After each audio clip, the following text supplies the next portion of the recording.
Sveiki, sveiki! Šobrīd atrodamies aiz Lielvārdes un liekam mazu kempingu, kas sastāv no 4 konstrukcijām.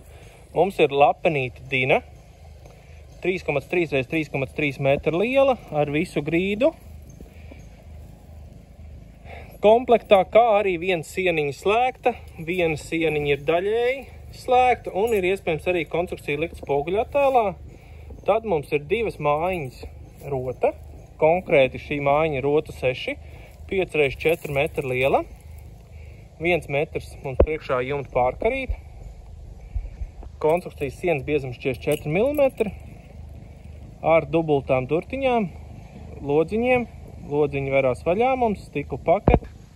Un mājiņu vēl ir iespējams papildināt ar terasīti priekšpusē. Kā nu kurš to liek? Cits liek metru lielumā, cits liek 1,5 metru, cits liek 2 metru.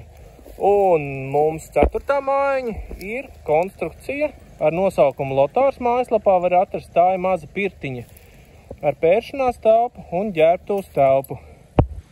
Tā kā makšķernieki, atpūtnieki, būs viens foršs kempings pie pašas Daugavas. Visiem veiksmīgu dienu!